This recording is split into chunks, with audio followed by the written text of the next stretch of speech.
Khalsa, Waheguru Ji Ki Fateh. So there is a video on the channel which is about this mantra as well. It's about the Waheguru mantra. And there's another way of understanding it as well, which goes through all the 4 ages. So we might not be aware that the earth and all the human beings on it are going through cycles of enlightenment. Yeah? Just like maybe we weren't aware of reincarnation. Maybe we weren't aware that there was a God, or about Dasam Dwar. Guru Sahib is making us aware that there's these cycles of enlightenment, where now, some people say it's the worst, because it's the dark age, no one knows anything. But also, Bhai Gurdasi tells you, it's not the worst in one way, because here, there's true justice. You might think that sounds nuts, the world is completely messed up. Bhai Gurdasi is saying there's true justice in Kaljug. Yeah? Because what you do wrong, only you suffer for. In Satjug, if you done something wrong, your whole country suffered. In Treta, if you did something wrong, sin, then your whole city suffered. Right? And in Dwapar, if you done something wrong, your family suffered. In Kaljug, true justice, only we suffer. Karmi apo apani, ke nede ke dur. We suffer ourselves. Yeah? So the reincarnation cycle works like this. Does that mean that only you benefit?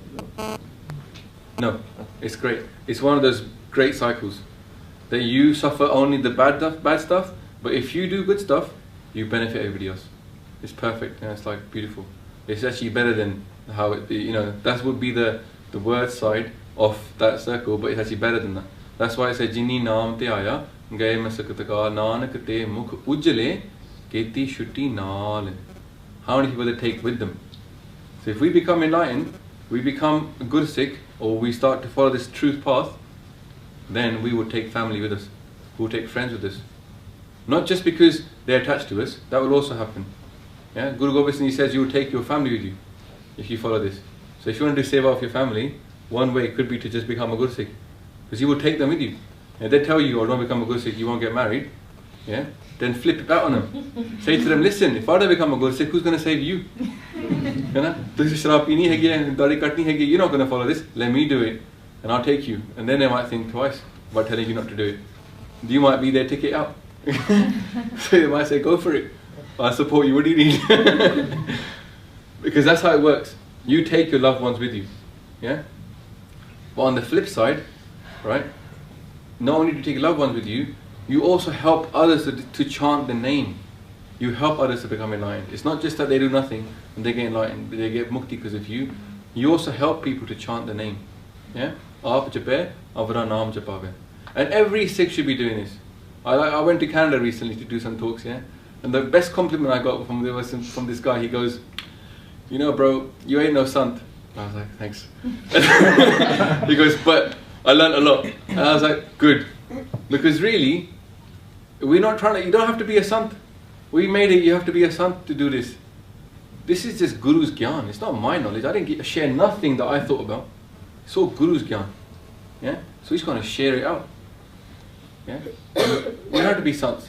My job is not to come over here and say, oh, you don't look at me and follow me. If you followed me, you're going to drown with me. Because firstly, following me is going to be wrong because I'm trying to follow him. Yeah? Why don't you follow him? He's already across there, isn't he? Follow him. Makes more sense, right? We got 10 gurus as role models. How many more role models do we need? You could spend one day looking at one guru, next day looking at the next guru. By the time you get 10th day, you'll have forgotten much about the first guru. You can go back. Not only that, you've got people, the Char Sahibzade. We've got some great role models. You don't need me as a role model. You can do much better. Trust me. Yeah. Why bother, innit? Why pick like the guy who don't know much compared to the guru themselves? Yeah. So we go through the 5 names. Yeah. They're important to us because they set the foundation of our philosophy. Okay. Vaheguru, Vaheguru.